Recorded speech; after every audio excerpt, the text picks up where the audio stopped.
Kai aku ko hatu tūrua, kai aku pura pura tū āwhiti huri noa, tēnā rā koutou katoa. I roto i ngā āhuatanga tau hou o te mate uruta, he whānau o whangarei e whakatakoto huarahi ana, e whakatakoto ana i te manuka. E hei ai rātau ki te whakahoki tō rātau pāpā ki tōna whenua u kaipō ki reira nehua ai. He āhuatanga kua rā kei te tū a tōna iwi hau kāinga ki te ara i ngā whānau pani e hia ana ki te whakahoki i o rātau mate. Kei a Dean Nathan ngā tai pito pito kōrero. E tataana ki te mate, ko tōna tino wawata kia whakahokia aia ki te kāinga nehuai ki runga ki tōna tūpuna whāia. Ngā mea he hokina ki te kāinga, tukuna ke hoki, tukuna ke hoi. Nā te mea,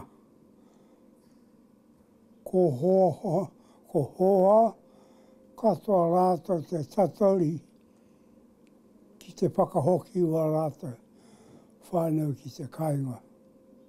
Pera iau mea Dean, ko ngā mea i muri.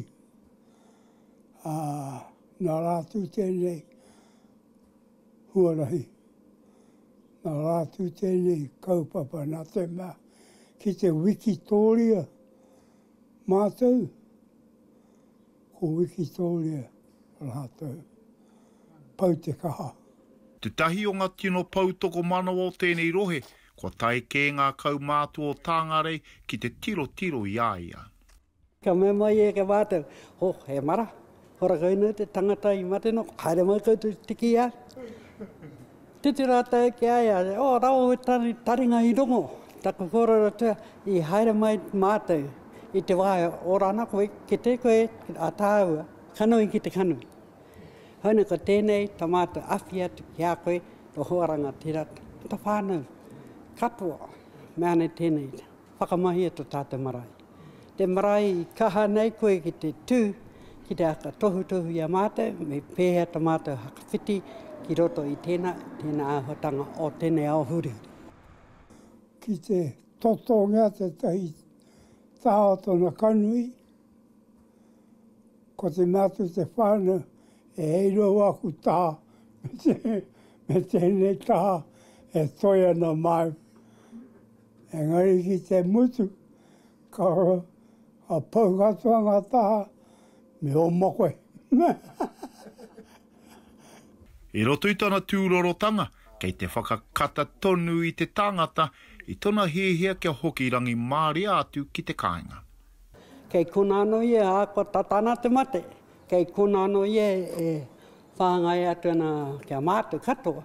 Ngā kororo whakatūpato, engari mahia te mahi, engari whakatūpato. No tērā te wiki i āreitia te hokinga atu o te tahi tūpāpaku ki te kāinga mo te nehu. Nā reira hei te roanga o tēnei rā, heke mai ngā pirihi mana ki te kōrero kia hōri, i tahi kaupapa e o tiai tana wawata. E mana te kōrero au e tahi kāinga. Nau tohu te aroha, te rānei, a te wā, māku whakahoki atu kia koe. Kei kona anō ki roto wā tātu hakatauki te whakautu mo te nuinga o eni āhuatanga. Dean Nathan, Te Ao Māori. Ka i te ngaua e te moke e te wehetahi e tahi o ngā whānau nā ngā hereherenga i raro i te taumata o hiti tua whā tuatoru hoki. Hei tā horangi makere mutu ko ngā pānga ki tua o ngā herenga ka ngau i te oranga hinengaro wairua hoki o te Māori ki te kore tonu e whakaungia ngā tikanga mō te tangihanga. Taratahi ana, moke puhi ana. E tai mahana e tahi whānau i raro i ngā āhuaranga o te wā. Mena kāhore e mahi ana wēnei mahi. Ka raru tātou katoa. Nā te mea kua he te haere. I rungi i tēnā, kua uhia tēnei me te mamai, te taumahatanga, wera mea katoa, i rungi i te whānau, i rungi i te hapu. Pēnei rā i te kore e tae ki te hoki ki te kāinga, kore e tae ki te hoki kia māma, kia pāpa, kia tupuna, kore e tae ki te hoki atu, ki te ukaipo, ki ngā wāhi tapu, ngā urupa. He maha o e rā momotangi e rongo ana mātai. E ki te tuatahi atu ana ngā pirihimana i ngā pānga o ngā here ki te wairua o te Māori, ka mutu e uana rātou ki te hiahia, kia kite i te maurutanga mai o te mamai. Nā te roho o tēnei kaupapa, ka roho hoki te mamai te aue o te ao Māori. E rangi, ko tāku e whakaaro ana, me pēhea mātou e whai wā kia hauhau te rongo. Ngā tāngata nā rātou i hakatakatoa i tēnei tikanga mō ngā tangihanga kāhori i te tino mōhio ki ngā kaupapa Māori. I rungi i tēnā, kua ngau te mamai ki ngā whānau e pani ana i tēnei wā. Nā te ture e tahi tikanga i ārahi a hei tā whiu me matāra tātou. Ko ngā hapu whānau iwi e tuana i runga i te manamotu hake, te tino rangatiratanga, me mihi kātika ki tērā. E rangi ko ngā guidelines e pāne ki ngā tangihanga wera momo kaupapa, i puta mai i te LAW. E rangi kei te whakaaro tonu mātai, te ao Māori, me rapua, me tangohia i rā tikanga, me hangai anō he kaupapa he tikanga mo tēnei wā. E pai ake te tikanga Māori ki te ture Pākehā. Ko te ture Pākehā he koretake noiho. Hei tā mutu me noho ko ngā tikanga Māori hei āwhina i ngā whānau e rongo ana i ngā taimahatanga o ngā here. Mēnā kua piki te raruraru e piki ana te pukuriri, me ngā hohai i Wainganui i te whānau.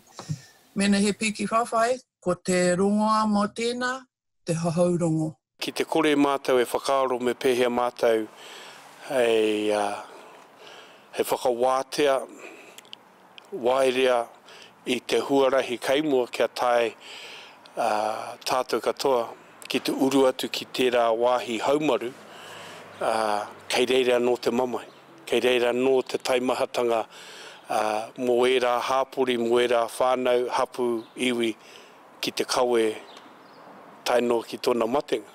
Hei tā mutu he kaha te iwi Māori, ka mutu mā te whakamahi ngā mātou ranga tuku iho, ka puta ai tātou ki te ao Mārama. Ruku wai Tibine Allen, te ao Māori. Ko ngā tamariki o te motu e takatū nei ki te hono atu ki e rā kua hoki no atu ki te kura, ka heke ana tātou ki te taumata o hiti tuarua. Ko ngā kaia ko ngā kura ko te hapori whānua no hoki e whakatena hia ana kia matāra mo te oranga o ngā tamariki ki tua o te noho here. E ai ki te tumu o Child Matters ki a Jane Searle e tupu ngū nei ngā tauranga tūkino tamariki i a tātou e noho here ana. The distress across the communities caused by the lockdown and caused by this COVID-19 crisis is really widespread. But for families who were already struggling, that stress turns into increased risk. Mai te wā i noho here ai te motu kua kake ake ngā tono āwhina ki a rātou. E matapai ana ia e haere ana ngā tamariki ki te kura nā runga i te hiahia kia whakarere i ngā raru o te kāinga. We know that schools have been worried about that because we've had schools and boards of trustees and teachers come to our organisation asking for support on how they're going to deal with the issues that they will get when they know that their children are coming back to school. Knowing the stresses that these families have been under. Some whānau, some homes across the country, some of our students may be may not necessarily be looked after in the way that we would normally expect, and be very concerned, particularly about the ones that we can't get in touch with. Ko te hunga e pāki ana e tēnei momo tūkino ko rātou e noho taratahi nei, me te mōhio te āhei e tētahi te tūhono ki tētahi atu mirumiru, nā reira kua iti rawa te tautoko mō rātou. We need to be upfront and honest about these things, and part of it is about the physical abuse or at times the mental abuse, psychological abuse that happens. And those things can be exacerbated at this time because of the pressures of having to stay in for so long. Hei tā te tumuaki o te kura o Otāngarei tā Miles Ferris nā ngā taumahatanga o te wā kaore e kore, kua kino ake ngā raru i te kāinga. Now we can turn around and blame parents all we like, but they are just people who have also been through their own trauma and their own challenges, you know. The stress of putting food on the table is not an easy one. The stress of, not knowing whether you've got a job or not. So when you you put that into a family situation that might have been volatile already or might have been struggling already, then it doesn't take much for that to boil over. Hei tā Cyril, kaore ngā tatauranga e whakaatu tika ana i ngā āhuatanga i te kāinga, me te matapai he take ngū kei te tipu i te kāinga. D'Angelo Martin, Te Ao Māori.